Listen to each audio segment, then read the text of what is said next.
Hola, ¿qué tal? ¿Cómo están, queridos amigos? Estamos aquí transmitiendo en vivo desde nuestra cabina.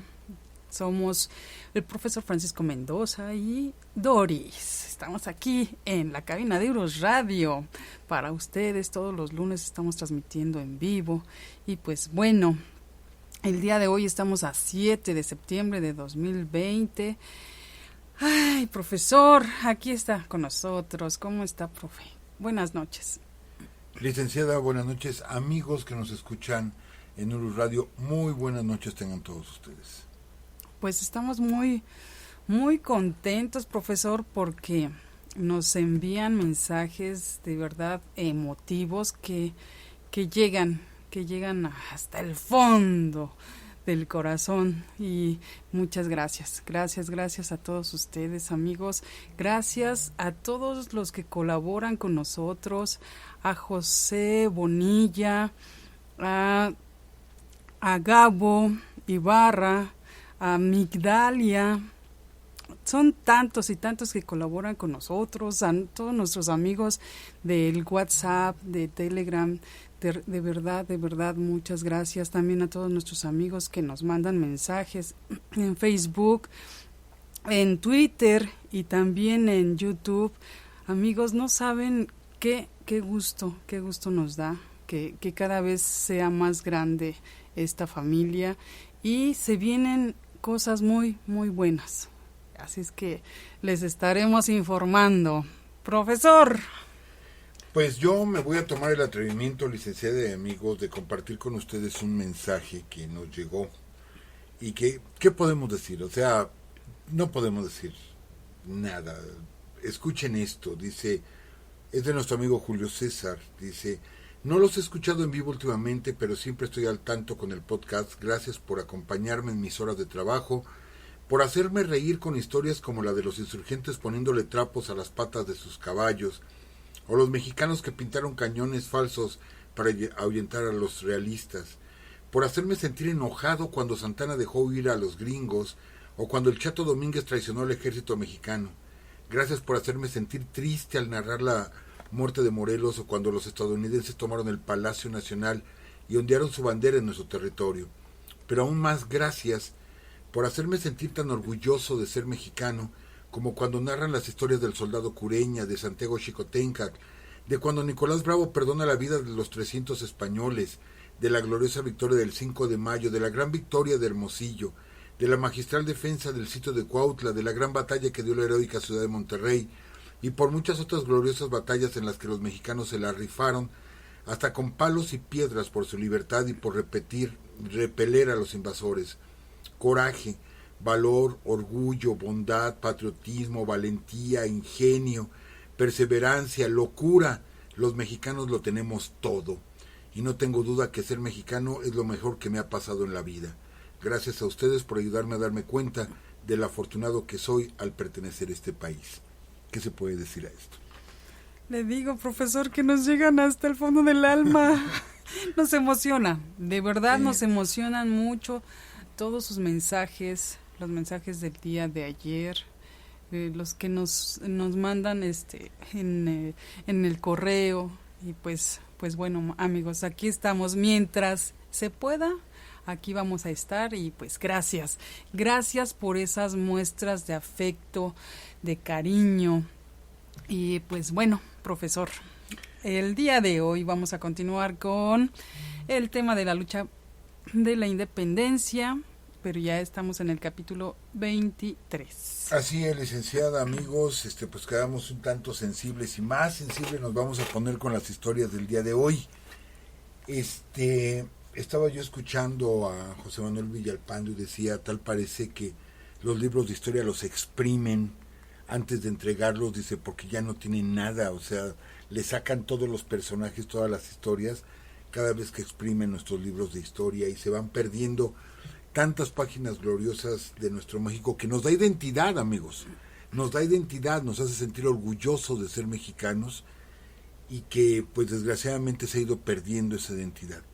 Entonces aquí estamos con ustedes en esta gran familia, como dice la licenciada Doris, recuperando esa identidad nuestra. Y pues usted me dice, licenciada, si comenzamos. Claro, profesor, adelante que ya estamos ansiosos de escuchar. Bueno, pues enviando un saludo así rápido a nuestro amigo Juan Zúñiga, que nos está escuchando, y a su esposa Luisa, que nos escucha también, a la doctora Miriam Ortega igual, a Enrique Leos, a grandes amigos que están ahorita escuchándonos. Y vamos a platicar, amigos, estamos en el año de 1816, decidimos hacer una pequeña pausa para hablar de personajes que se fueron quedando, que aparentemente desaparecen o que no existieron inclusive, pero que sí, ahí estuvieron. Platicamos la semana pasada de Víctor Rosales, platicamos de la corregidora, que también pensamos que se quedó nada más en un solo hecho, y no, la corregidora siguió muy activa hasta la consumación de la independencia.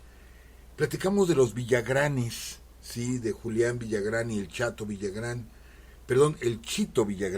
Hoy vamos a terminar, hoy vamos a iniciar el fin de la historia de ellos, o por lo menos un hecho muy, muy importante. Platicábamos que los Villagranes, su área de influencia de ellos fue el estado de Querétaro, el estado de Hidalgo. Así como comentábamos que Nicolás Bravo, Guadalupe Victoria tenían controlado toda el paso de caravanas, de enseres, de mercancías de Veracruz hacia la Ciudad de México.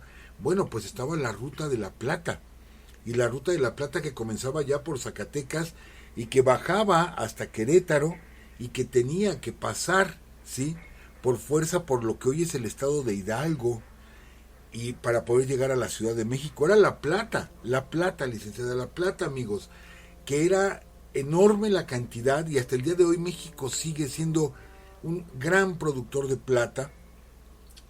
Afortunadamente no se agotan nuestras vetas, por eso decimos que México es grandioso, de veras, cómo nos sigue aportando nuestra tierra. Y bueno, esa zona la tenían controlada los Villagranes, ¿sí? Platicamos cómo Julián salvó a la corregidora, y es un hecho casi olvidado de nuestra historia. Pero bueno, amigos, de hecho lanza Calleja, ya siendo el virrey, una gran ofensiva contra los Villagranes. No vamos a entrar en muchos detalles de los combates, no es necesario, pero sí queremos mencionar esta parte, ¿sí? El 14 de mayo de 1813 cae prisionero el Chito Villagrán, el hijo de Julián Villagrán. Por eso le decían los Villagranes, era padre e hijo. Entonces le envían una carta a los realistas, a Julián Villagrán, donde le dicen que van a fusilar a su hijo si él no se rinde. ¿Cuál fue la respuesta, amigos? Y es la primera de 3 historias casi idénticas. Y yo les comento, en otros países se habla de hechos muy parecidos a estos, a este que vamos a contar, muy parecidos de sacrificio. Pero ¿qué creen? Es 1 o 2, y no porque yo menosprecie o desprecie la historia de otros países, no, sino hacer notar la característica de nosotros como mexicanos, aunque ahí éramos novohispanos, pero vamos, es la sangre que ahorita nos corre por las venas. Lo que dijo Julián Villagrán, ¿sí?, cuando le dijeron, vamos a matar a tu hijo si no te rindes, contestó Julián Villagrán, mujeres, hay muchas para tener hijos, y patria solo tengo una. Y fusilaron a su hijo. Es su único hijo, y de pronto decir, mujeres hay muchas para tener hijos, y patria solo tengo una. Lo está entregando, prácticamente está entregando la vida de su hijo, y es un hecho muy olvidado en nuestra historia.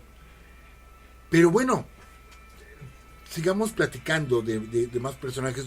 Julián Villagrán caería prisionero poco tiempo después y sería fusilado. Ahí terminan estos insurgentes, aunque Bustamante, Carlos María de Bustamante, no los quiso mucho, y en el México a través de los siglos sí los ataca. Es que eran duros, ellos eran sumamente duros, y es que en ese momento, amigos, Estamos hablando del tiempo donde Morelos, a causa del Congreso, ¿sí?, limitan a Morelos y se pierde un tanto la jefatura del movimiento de independencia. Entonces se disgregan y empiezan a formar partidas que son independientes, por así decirlo, y cada quien está peleando a su manera por la independencia. Ya platicamos de las rencillas que hubo entre varios de los líderes, pero tenemos, por ejemplo, a un la historia no registra el nombre de esta persona, ¿sí?, que le apodaban el castrador. Le apodaban el castrador porque los españoles, había un comandante español bajo las órdenes de Ciriaco del Llano, no recuerdo ahorita el nombre de este comandante español, que la costumbre que tenía era de castrar, ¿sí?, de castrar a los prisioneros antes de matarlos. Entonces el castrador, que era un líder regional del estado de Hidalgo, él se empezó a vengar, o sea, fue una venganza, pero yo no los mato, porque acuérdense que Calleja había dado la orden de que no quería prisioneros. Yo no los mato, pero los dejaba castrados. Entonces, imagínense, esto ya era la venganza, era una actitud sanguinaria la que se tenía de los dos bandos. Pero bueno, hay otra historia y que nos dijeron que no van a hablar de ella, y claro que vamos a hablar, sí, de Antonia Nava de Catalán. Amigos, esta mujer, ella se da de alta con las fuerzas de Morelos, ¿sí?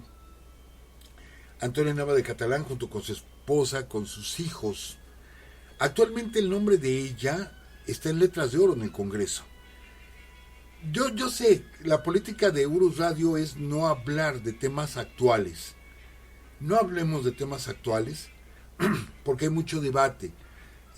Pareciera, lo he comentado, que no ha terminado la campaña política y va a haber debate.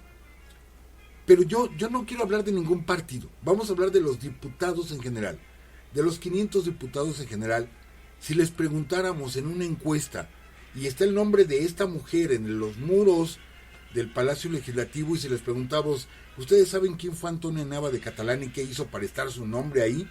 Yo estoy seguro que la gran mayoría de diputados no lo sabría. Y no estoy tildándolos de ignorantes, no es mi intención irme contra ellos como ignorantes, sino es una crítica general más grande de que cómo está olvidada nuestra historia. Está sumamente olvidada nuestra historia. ¿Qué pasó? ¿Qué pasó con Antonia Nava de Catalán? Amigos, les vamos a platicar tres hechos de ella. Ella se da de alta con las fuerzas de Morelos. Su esposo, Nicolás Catalán, ¿sí?, se convierte en capitán, digamos, renombrado. Ella tiene peleando a un hijo directamente en las fuerzas de Morelos, y ella participa también. Acuérdense que Morelos no aceptaba a cualquier persona, y si los aceptó es porque eran aguerridos. Cuando el Congreso está huyendo, en 1814, que el Congreso empieza a huir,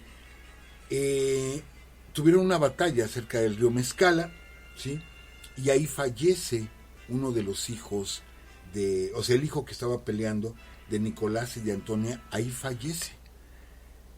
Y ella continuó, ambos continuaron la lucha. Después de... nada más quiero checar esta fecha, no voy a cometer una barbaridad, ¿sí? Nada más déjeme checar en un momento esta fecha. En 1817, febrero de 1817, ya había muerto el general Morelos. Entonces ella se une a las fuerzas de Vicente Guerrero. Vicente Guerrero le da la orden a Nicolás Catalán y a Pedro Asensio, ¿sí? Les da la orden de un ataque. Quedan cercadas las fuerzas insurgentes. Ahí es el dato que les decía. A Nicolás Bravo y a Pedro Asensio. Se me olvidaba Nicolás Bravo. Entonces, ellos están en un lugar llamado Jaleaca. Se quedan en un cerro rodeados y empieza un sitio, ¿sí?, que duró 50 días, amigos. 50 días. Ellos están rodeados, están en el estado de Guerrero, están rodeados, no pueden salir, ahí sí se les acaba todo el alimento. Acuérdense de la gran maniobra que hizo Nicolás Bravo en Coscomatepec. Son muchas las fuentes que dicen que es cierta esta historia. La tomamos de Luis González Obregón, que la escribió en el año 1900, pero después otros historiadores la han confirmado. Es muy fuerte, amigos, es muy fuerte. ¿Por qué? Porque la gente que está en este cerro, cerca de Jaleaca, empiezan a agonizar prácticamente de hambre y no hay posibilidad de salir, ni hay posibilidad de que vengan en su ayuda. No hay tiempo para que vengan en su ayuda y la gente va a empezar a morir de hambre. Yo no sé, Nicolás Bravo, qué estaría pensando, o la desesperación que tenía, ¿sí?, Nicolás Bravo, que de pronto da la orden de diezmar a las fuerzas insurgentes. Esto es de matar a 1 de cada 10 hombres, matarlos, ¿sí? Pero es que aquí la historia, les digo, es muy fuerte, porque dice, para poder tener alimento. O sea, con la idea de que los cadáveres, comérselos, ¿sí? Entonces, Antonia Nava de Catalán, junto con otra mujer, Catalina González, cuando le dan la orden a Nicolás Catalán de que comience a diezmar, acuérdense, diezmar es 1 de cada 10, de pronto ella va hacia Nicolás Bravo y le dice no. Es más, tengo aquí, según las fuentes, las palabras precisas, las palabras precisas de ella, no, es otra frase de ella que ahorita les voy a pasar, pero ella de pronto dice que ella se sacrifica, y junto con esta Catalina y otra mujer, que ellas están dispuestas a dar su cuerpo para que se lo coman, ¿sí?, y así repartan raciones para que los hombres puedan resistir y sigan peleando. Entonces saca un cuchillo y cuando se lo va a enterrar en el pecho, saltan varias personas y la detienen, ¿sí? Entonces ella se iba a suicidar para entregarle su cuerpo a la tropa, para que la tropa se la comiera. Sí suena, caramba, tétrico este asunto, pero les digo, está consignado. Entonces evitan que ella y las otras mujeres mueran, pero esto es lo que enardece a los hombres. ¿Cómo es posible que las mujeres estén entregando su vida de esa forma para que nosotros sigamos vivos y seguir peleando? No, pues vamos a seguir peleando. Entonces dicen, vamos a romper el sitio, y las mujeres agarraron palos y piedras, y Antonia Nava sugiere, hoy a las 11 de la noche, cuando estén dormidos, rompemos el sitio. Y efectivamente lo rompen el sitio. He leído 2 versiones, escaparon a fin de cuentas, pero en una de estas versiones dice que su esposo Nicolás Catalán muere en el intento de salida de Jaleaca, muere ahí. Entonces, ya que salieron, la llevan ante Vicente Guerrero, ¿sí? La llevan ante Vicente Guerrero y le platican lo que hizo, que ella estaba dispuesta a entregar su vida para que se la comieran y no faltara comida. Y aparte murió su esposo y ya había muerto su hijo. Entonces Vicente Guerrero se acerca a ella y le dice que lamenta mucho la muerte de su esposo, ¿sí? Entonces ella le contesta esto, dice, no vengo a lamentar la muerte de Nicolás, mi esposo.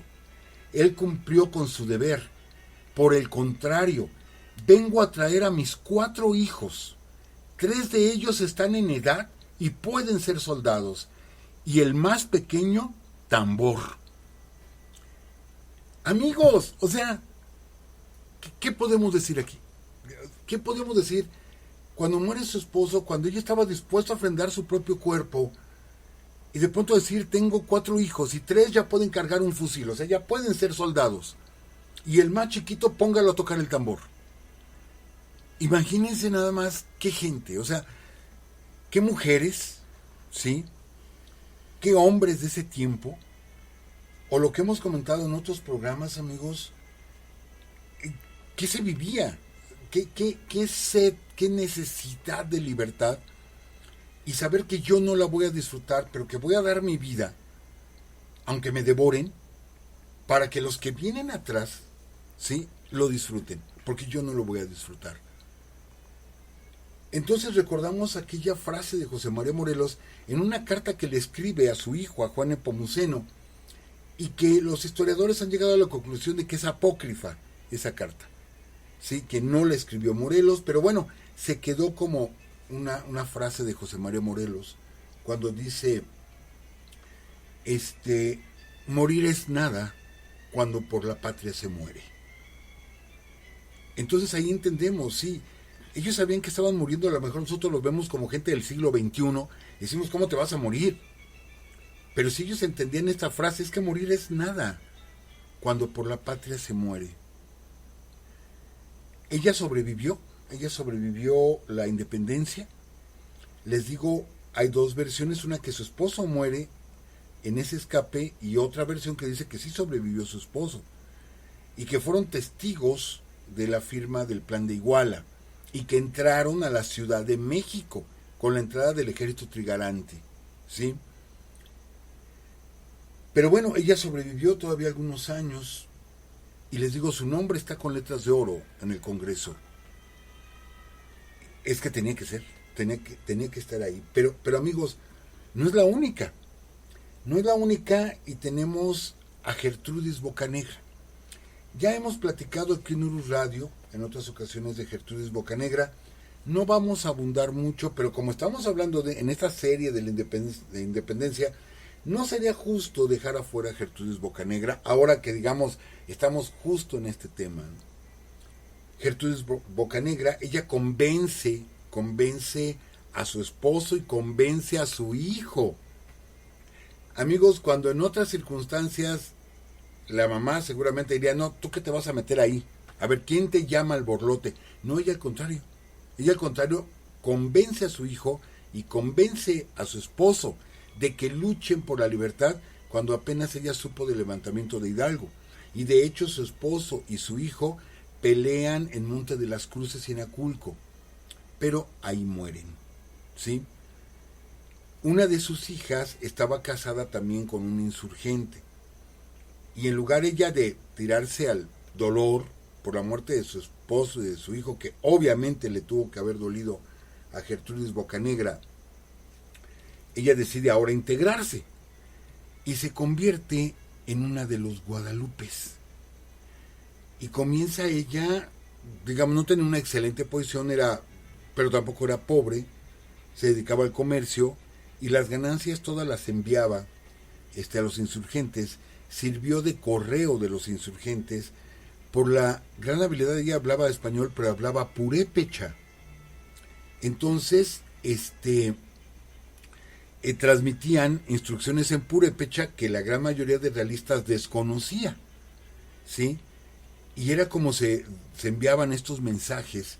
Ella utilizaba cigarros, hacía anotaciones en papeles y los hacía en purépecha, por si caían en manos de los realistas no lo pudieran leer, y los metía en cigarros y enviaba los cigarros y ahí iban los mensajes. O los metía en escapularios. Dentro del escapulario iba el mensaje. Hasta que un día la sorprendieron a Gertrudis y entonces la hacen prisionera. Pero normalmente a los prisioneros pues eran fusilados inmediatamente. En el caso de Gertrudis, ella vivió la tortura. Amigos, una mujer siendo torturada en el potro, o en las torturas que se acostumbraban en ese tiempo, para que ella delatara a los demás guadalupes, ¿sí? Y no delató absolutamente a nadie, por más que la torturaron, por más que la lastimaron, por más que la golpearon.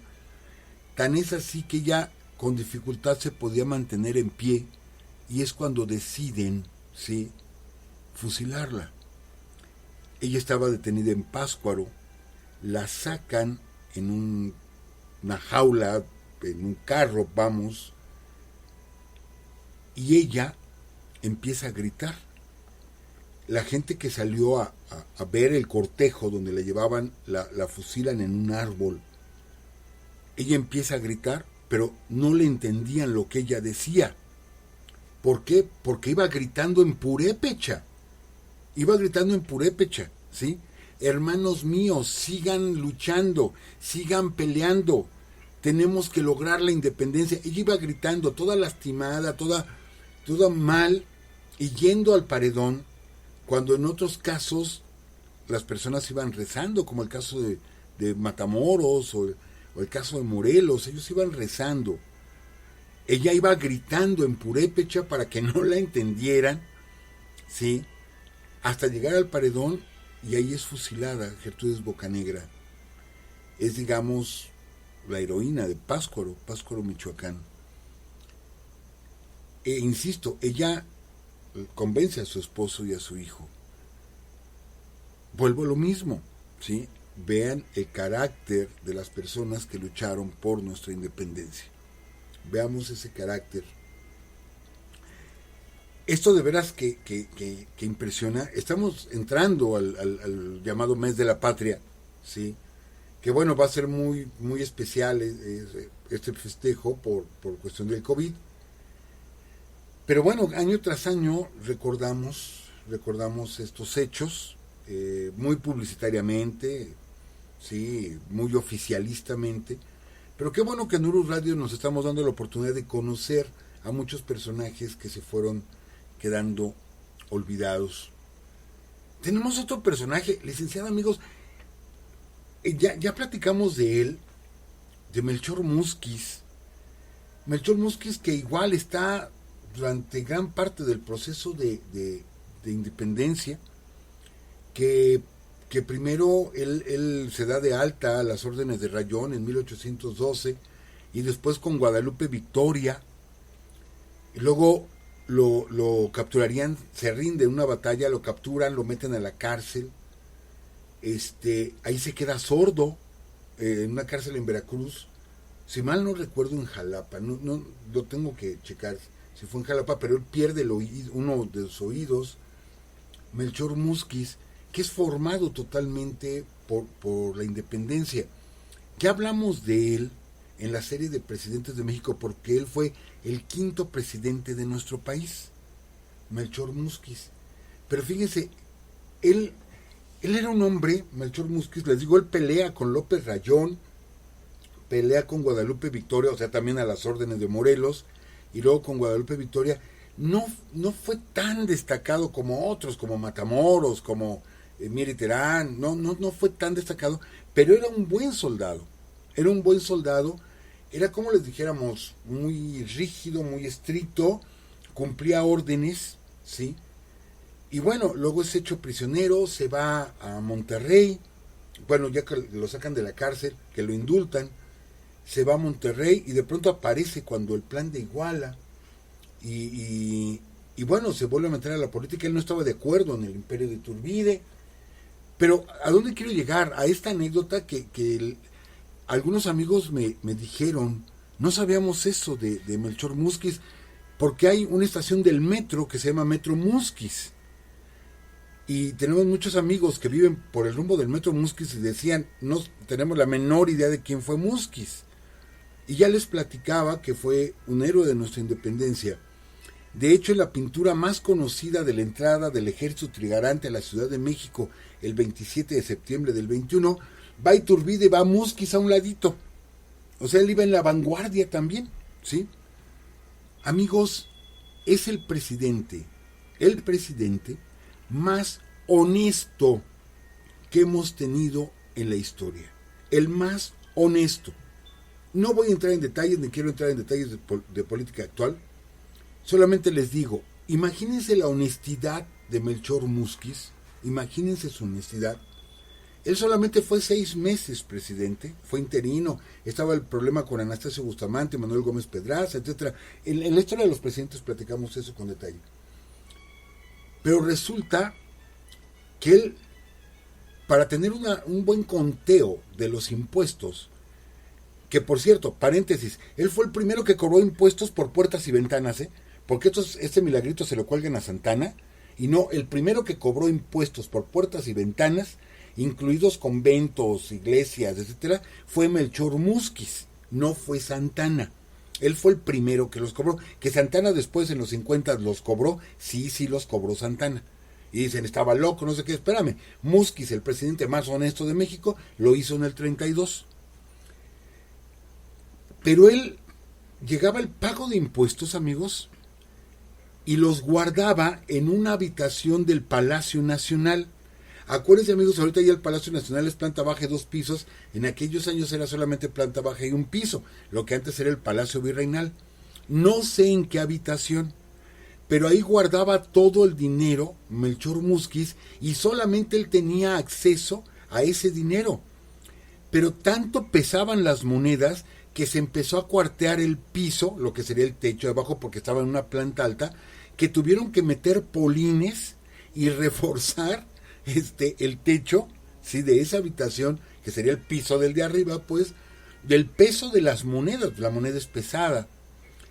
Él no se robó un solo peso y desconfiaba de cualquiera de que se pudiera robar un solo peso.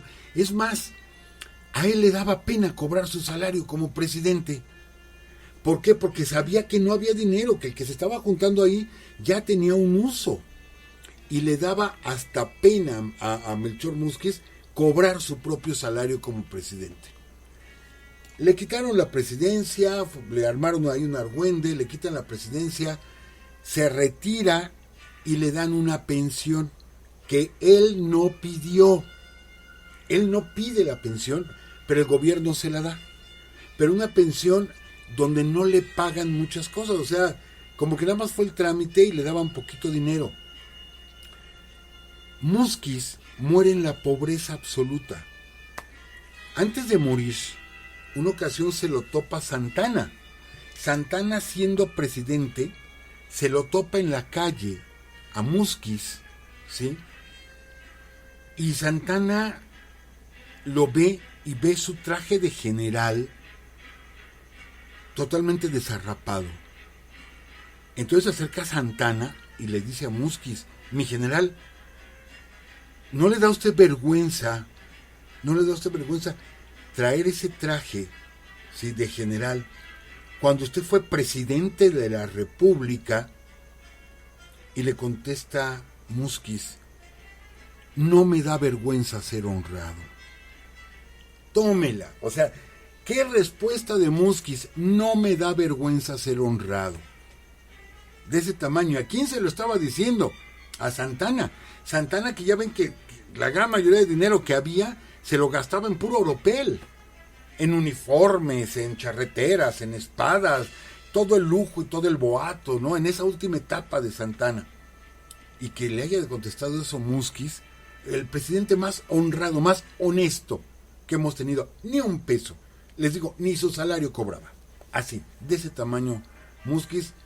Nada más el problema, que nada más duró 6 meses de presidente. Me lo hubieran dejado un tiempo más, caramba. Nada más 6 mesecitos, pero con eso bastó para mostrar quién era Múzquiz. Y bueno, pues ahí está una estación del metro. Si hay amigos que nos escuchan, difundan esto. Hay una estación del metro que lleva el nombre de Melchor Múzquiz, ¿sí? Sepamos quién fue este gran personaje, ¿sí? Fue enterrado en el cementerio de Santa Paula, cementerio que ya desapareció, por lo tanto sus restos ya no existen, se desaparecieron. Amigos, José María Cos, otro personaje olvidado. José María Cos era impresor, era escritor, y decide, lo meten a la cárcel porque escribió en un periódico cosas contra el virrey. Cuando se da la Constitución de Cádiz y se da la libertad de expresión, dijeron, pues podemos escribir lo que queramos, y empiezan a tundir al virrey. Y el virrey dice, sí, pero no se metan conmigo. O sea, habrá mucha libertad de expresión, pero no contra mí. Los detiene. Ahí detienen a Lizardi también. Lo detienen. Y posteriormente los dejan salir. A Bustamante también lo detienen por lo que escribió contra el virrey. Y se van con Ignacio López Rayón, que lo tenían más cerca, aquí pegadito en Toluca. Era la zona de influencia de López Rayón. Entonces, cuando José María Cos llega con Ignacio López Rayón lo presenta con sus gentes, diciendo, es un gran escritor, es un gran periodista y nos viene a ayudar, ¿sí? Y así como me lo respetan. O sea, él no va a ser militar en sí, sino viene a apoyarnos en otras cuestiones. Y les llamaba la atención a la gente de López Rayón que todo el tiempo estaba José María Cos con una navaja y haciendo pedacitos de madera, tallando ahí la maderita ahí sentado todo el día. Se dormía y al otro día otra vez, y ahí estaba con el palito, ¿no? Raspe y raspe el palito, y la gente se quejó, se quejó y decían, pues es que nos hablaron también de este hombre, ¿qué está haciendo? No hace nada, se la pasa perdiendo el tiempo todo el día. Pues resulta, amigos, se llevó su tiempo, obviamente. Él llegó, pero llegó sin armas. Su arma era una imprenta. Cos construyó una imprenta. Todas las piezas de la imprenta las construyó con sus propias manos, ¿sí? Y con una navaja. Por eso lo veían todo el tiempo sentado, porque estaba haciendo los tipos, los engranes, toda la maquinaria. Pero qué bien sabía él cómo funcionaba una imprenta. Sea como sea, ya había alguna tecnología, ya había piezas. A lo mejor yo soy un impresor y pues nada más sé imprimir, pero conocer todas las piezas, las proporciones de la pieza para que los engranes se encajaran, no cualquiera lo podía hacer. Pues José María Cos lo hizo. E hizo una imprenta y comenzó a publicar un periódico, ¿sí? Uno de los varios periódicos insurgentes para López Rayón. Vean, o sea, no tengo imprenta, pues hago una. La cuestión era seguir luchando por nuestra independencia. Pues me pongo y hago una imprenta. Bueno, ahí no pararía José María Cos. José María Cos se convierte en diputado del Congreso de Chilpancingo y posteriormente pues va a dar a Patzingán. Amigos, esto que les voy a platicar suena muy feo, muy feo, pero es historia, ni modo, lo tenemos que contar. Suena feo por esto, porque acuérdense que se sometió Morelos al Congreso. Él dio el ejemplo, vamos a respetar al Congreso, un Congreso que él mismo formó, lo hemos platicado aquí varias veces, se somete al Congreso. Entonces había gente como José María Cos, que eran escritores, eran pensadores, que no estuvieron de acuerdo en eso. Entonces José María Cos se retira del Congreso y acusa al Congreso, ¿sí?, de soberbios, de engreídos y de que no respetaban a Morelos. Entonces el Congreso llama a Morelos y le dice, estaba hablando mal contra nosotros, vas y detienes a José María Cos, vas y lo detienes. Pero amigos, ustedes noten que Cos estaba defendiendo a Morelos. Pues Morelos, siendo disciplinado, dice, esta orden me dio el Congreso, pues voy a buscar a Cos para detenerlo. Y llega a un pueblito cerca de Uruapan. Todo esto, acuérdense que fue en Michoacán, Apatzingán, Uruapan, etc. Llega a un pueblito cerca de Uruapan, donde está Cos con algunos hombres que lo siguen. Llega a Morelos. Y Cos se da cuenta de que Morelos, me imagino la mentalidad de José María Cos, ¿cómo es posible que vengas a detenerme por orden del Congreso cuando yo estoy a favor tuyo? O sea, te estoy defendiendo a ti, José María. no puede ser que vengas a detenerme. Entonces se molesta mucho José María Cos. Entonces la gente que está a su lado, varios hombres, él les dice, apenas llegue Morelos a detenerme, mátenlo. Pero ya estaba enojado José María Cos. Llega Morelos con varios hombres, la gente de José María Cos levantan los rifles, le apuntan a Morelos, y Morelos sigue caminando como si nadie. Es tanto la fuerza, la personalidad de José María Morelos, que nadie se atreve a dispararle y todos bajan las armas, ¿sí? Y ya no hay quien defienda a José María Cos. Y Morelos, con todo el dolor del mundo, lo entiendo, obedeciendo las órdenes del Congreso, detiene a quien lo estaba defendiendo. Y se los lleva al Congreso. Se los lleva al Congreso y entonces el Congreso agarra y dice, tú hablaste mal contra nosotros, que es que somos soberbios, que es que somos prepotentes, hablaste mal contra nosotros, pues ahora te fusilamos. Y lo condenan a muerte a José María Cos. Entonces un sacerdote de una iglesia cercana al lugar donde se hizo el juicio, cuando sabe que lo acaban de condenar a muerte y que sabe que es algo injusto, de pronto se sale de su parroquia, no tengo el nombre de ese sacerdote, se sale de su parroquia y se va de rodillas, ¿sí? De rodillas. Y la gente lo ve, sale el padre, que normalmente pues los quieren, pueden ser los sacerdotes, y lo ven de rodillas y dice que ¿a dónde va el padre? Y ahí va lastimándose las rodillas hasta llegar a donde estaba sesionando el Congreso, pero ya llega con el montonal de gente el padre, el montón de gente que lo va siguiendo, que está viendo el sacrificio del sacerdote, y sale el Congreso y dice, vengo a pedir la vida de José María Cos. Vengo a pedir su vida. A ver, el Congreso rodeado de gente, todos simpatizando con lo que pide el sacerdote, con lo que pide la vida de José María Cos, con toda la gente ahí, después de ver el sacrificio del padre, después de verlo sangrar las rodillas, a ver quién del Congreso se atrevía a decir, pues lo vamos a fusilar. No, pues dijeron, a ver, vamos a platicarlo, etcétera. Se metieron, dialogaron, dijeron, bueno, le conmutamos la pena de muerte por la de prisión. No que no, no que no. Y perdón que hable así un poco con sarcasmo, pero es que, sí, conociendo la trayectoria de Morelos, vean lo que hizo el Congreso. Es que el Congreso, bueno, se perdió ese Congreso. Sí, nos aportaron la Constitución de Apatzingán y todo, pero igual, por cuidar ese Congreso, que iban hasta Tehuacán, agarran a Morelos, no sé, tantos errores que cometió el Congreso, para que después de agarrar a Morelos no durara un mes el Congreso y se deshizo. Fue una pérdida de tiempo, de autoridad, se disgrega los luchadores insurgentes, se disgregan por completo, pero bueno, por eso hablo con cierto sarcasmo contra el Congreso. Le perdonan la vida a José María Cos, pero lo dejan encerrado en una cárcel, una cárcel que tenía como paredes una cueva, pero bueno, es una cárcel, y ahí lo dejan a José María Cos.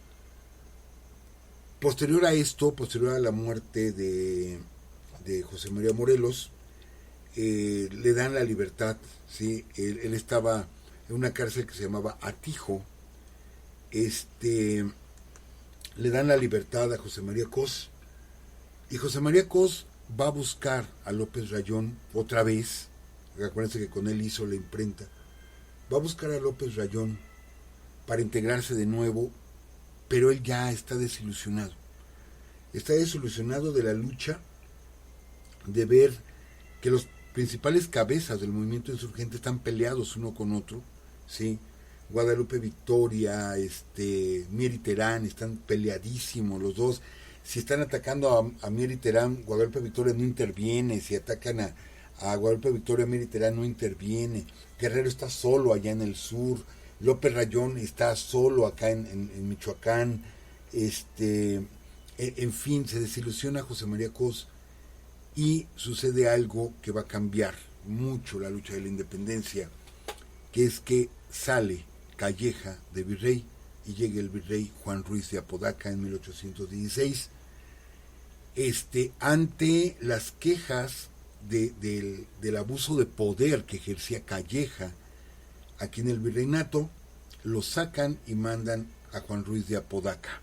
Ahora hablaremos de Apodaca, pero muy distinto a Calleja, que era un sanguinario. Apodaca llega con la mejor de las armas para España, la mejor de las armas, el indulto. Amigos, en cosa de 2 años, o sea, parte del 16, el 17 y el 18, se indultan no 100, no 500, no 1000, se indultan aproximadamente 60,000 insurgentes, amigos. 60,000 insurgentes. Vean el tamaño de la insurgencia. Entonces, si teníamos 60,000 gentes listos para pelear, que se indultan, ¿qué era lo que hacía falta? Una cabeza. Era lo que hacía falta. Fue lo que se perdió con Morelos. Una cabeza. ¿Sí? Porque los demás, insisto, Guadalupe Victoria, Nicolás Bravo, etcétera, tenían fama, pero eran muy regionales, no tenían una fama a nivel de todo el virreinato, como fue Morelos o como fue Hidalgo. Guerrero después haría fama.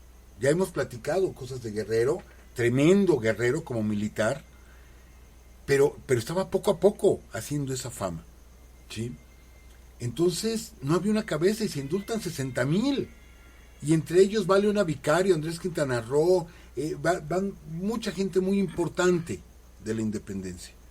Pues José María Cos también se indulta, le ponen como condición que tiene que estar en la ciudad de Pátzcuaro, y efectivamente ahí se queda en Pátzcuaro y muere antes de la consumación de la independencia en 1819, este gran luchador de nuestra emancipación, ¿sí? José María Cos. Ay, caray, ya se nos fue de nuevo el tiempo, licenciada. Pues nada más nos quedaba platicar un poquito de Leona Vicario, Andrés Quintana Roo. Amigos, hicimos con el programa de Grandes Romances en la historia de México, hicimos un programa de ellos dos, de Andrés Quintana Roo y Leona Vicario. Los voy a mencionar un poquito la semana que entra. Pero bueno, ahí podemos tener bastantes datos. Yo solamente quiero cerrar el programa del día de hoy. Estamos hablando de 1816, parte ya de 1817. Amigos, en junio, si mal no recuerdo, es junio 30 de 1816, llega un barco, ¿sí? Un barco al puerto de Norfolk, en Virginia. Esto es al sur de Nueva York. Llega un barco, les digo, en junio del 16, cuando se está viviendo todo lo que ahorita platicábamos aquí en el virreinato. En este barco va a traer a 2 grandes personajes, ¿sí? Un fraile dominico que no había pasado por la independencia porque lo hicieron preso, se lo llevaron a España, en España se escapó. Bueno, es una vida increíble. Fray Servando Teresa de Mier, ¿sí? Y va a traer a un español oriundo de Navarra, a Javier Mina. Ellos en el 16, el 30 de junio, llegan a los Estados Unidos, de ahí van a pasar a Haití. En Haití va a tener Mina una reunión con Simón Bolívar, lo va a convencer de que venga a pelear aquí, y a punto estuvo de llegar Simón Bolívar, a pelear al virreinato de la Nueva España, pero se arreglaron los asuntos que tenía la Gran Colombia, que tenía un problema, y continúa la lucha de independencia de Colombia, Venezuela, etcétera. Si no, Bolívar hubiera regresado, porque acuérdense que estuvo aquí en México antes de que se fuera a Inglaterra. Y bueno, se está preparando una nueva etapa que será muy corta, 1817, pero que será fundamental para que no decaiga ese ánimo de la lucha por la independencia. Sí, estamos hablando precisamente de la campaña de Mina, y que vamos a platicar de eso la próxima semana, de cómo se encuentra con otro gran personaje que es don Pedro Moreno, y otra de estas enormes mujeres novohispanas, ¿sí? creo que es de los personajes que yo admiro más entrañablemente, que es a Rita, a su esposa, de Pedro Moreno. Impresionante su vida, que vamos a volver a platicar porque vale la pena. Y bueno, y algunos amigos nos preguntaban en el WhatsApp que si yo tenía algún héroe favorito. No, como era favorito, no.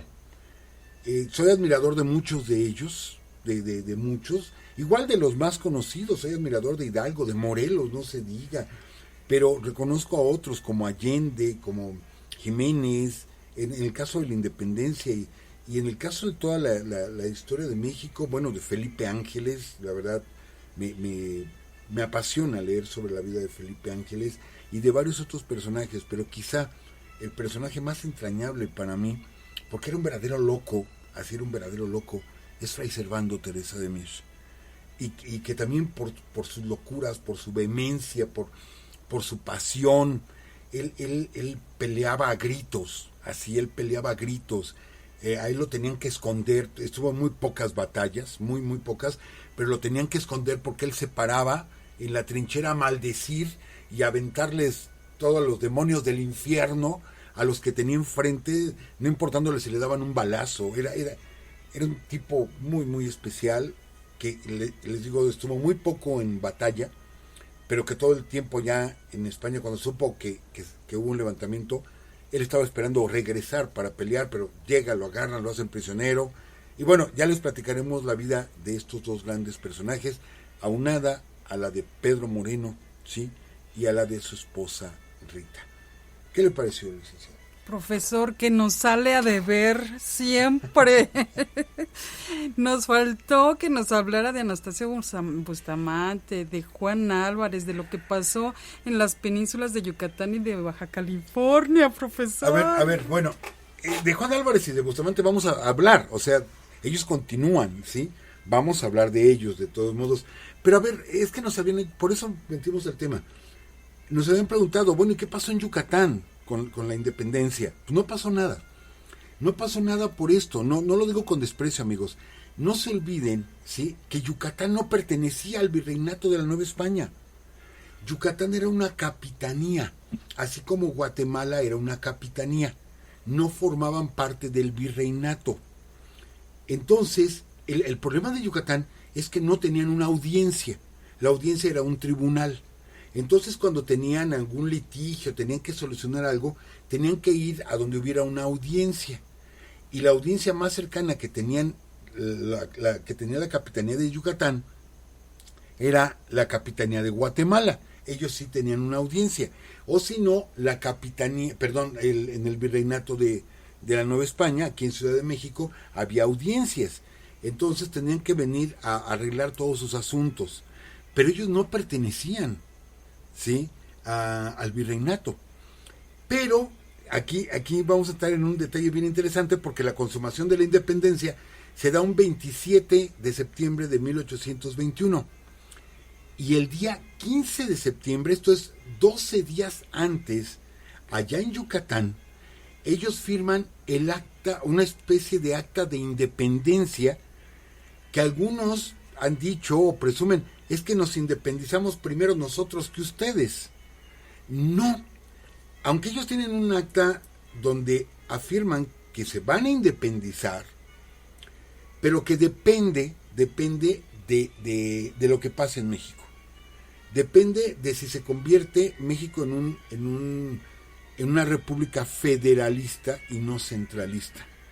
Realmente la gente, los españoles, allá no les llegó la lucha por la independencia de Yucatán. Ellos tenían mucho comercio con Cuba y no querían echar a perder esos lazos comerciales con Cuba, porque de ahí salía todo hacia Europa. Entonces no pasó en sí nada trascendente de la lucha de independencia en Yucatán. Por eso lo íbamos a mencionar. Y bueno, Baja California, amigos, sí, varias personas me han dicho, es que nos deja picados, profe. Amigos, hay una historia sobre qué pasó durante la independencia. Bueno, la consumación de la independencia en Baja California. Impresionante la historia, que tiene que ver, y van a decir, que puedo mencionarles a Morelos, a Allende, a Aldama, no sé, No, amigos, tiene que ver indirectamente, ¿sí?, con O'Higgins y con San Martín. Y yo sé que nuestros amigos van a decir, espérame, ellos independizaron Chile, Uruguay, Argentina, ¿qué tienen que ver con Baja California? Pues tienen que ver. Es una historia fascinante, que bueno, también se las vamos a platicar, licenciada. Esta historia continuará. Sí, afortunadamente esta historia continuará. Bueno, pues muchas gracias, profesor, de verdad que nos deja impactados con esas historias, sobre todo de Antonia Nava, ¿no? Ay, qué mujeres. Y pues bueno, amigos, nos vamos sin antes igual agradecer a todos nuestros amigos que están aquí en el chat. Y pues también mandar saludos a Enrique Cruz y Javier Rodríguez, ellos nos escuchan en Argentina, son seminaristas, saludos, y también a Mabael, está en Canadá, nos escucha por allá en Canadá, y también le mandamos unas felicitaciones a Jorge Castilla, que mañana es su cumpleaños, felicidades. Bueno, pues, ¿qué más? Vamos a saludar rapidísimo, a ver, a los que están aquí en el chat. Vamos a ver dónde están. ¿Se perdieron? No, yo los perdí. Están por acá. Estamos aquí. Axel Chávez, Eduardo de León, Javier Quirós, Ana Karen Hernández, Alberto Aguilar, Rita. Está también Pablo Escobar, Fernando García, Alejandro Joaquinillo, César Rojas. Está Susana González, Cristian Ramírez, René Yair, Manuel, Jessica, está también Migdalia, que por cierto nos preguntaban de un billete de 5 pesos, profesor, pero bueno, ya será para la próxima semana. Y pues Susana González dice, primera vez... Perdón, ¿el de la gitana? Exacto. Que no era gitana, era catalana. Creo. Sí, es una aventura de Manuel J. Pani, o sea, sí, lo platicamos luego. Bueno, ok. Iván Martínez, Diana Velázquez, Roberto Romo, está también bueno, ya dijimos, Patricio Silerio, Juvenal, está Jessica, también lo comentamos, Lili López, Carla Ponce, Carlos Certucha, que nos echa muchas porras, muchas gracias, Carlos. Lucero Stark, está también Rodrigo López, está Fercho Almeida, ya, Héctor, está también Suri, está Antonio Díaz, Álvaro Figueroa, Adrián Maya, está Nacho Martínez, Edgar Pacheco, Lili Ríos, y bueno, amigos, muchas gracias a todos. También está Juan Manuel Rangel, Alejandro Martínez, Leopoldo Joya, La Llama, Gaona, está también Said Díaz, que también Said nos mandó un mensaje, pero hermoso, gracias Said. Está también Abril Rojas, Pablo Monroy, Salvador Rodríguez, Nicté Carrera, Gladys Ramírez, está también Gildardo Arreola, pero dice, profesor, saludos desde Ayumba, localidad de Cotija de La Paz, municipio que vio nacer al profesor Francisco Mendoza. Ay, ¿lo conocerá, profesor? Bueno. Claro que sí, claro que conocemos Cotija, mi tierra natal. Bueno, también está Yeser Said, y bueno, dice que saludos desde Hidalgo. Un homónimo. ¿Por qué, profesor? Francisco Mendoza González, aquí. ¿Dónde? Ah, sí, fíjese, no lo había visto. Y Christopher Barragán, Ricardo Estrada. Pues bueno, amigos, los dejamos. Les damos la liga para que nos escuchen, www.urusradio.com.mx. Y pues bueno, amigos, ustedes nos ayudan mucho compartiendo nuestros audios, y si por ejemplo en estos momentos entran a nuestra página de Facebook, pueden compartir el promocional del día de hoy para que llegue a más personas. Se los vamos a agradecer mucho. Nos encuentran como Urus Radio, así es que los dejamos, que estén muy bien y hasta luego.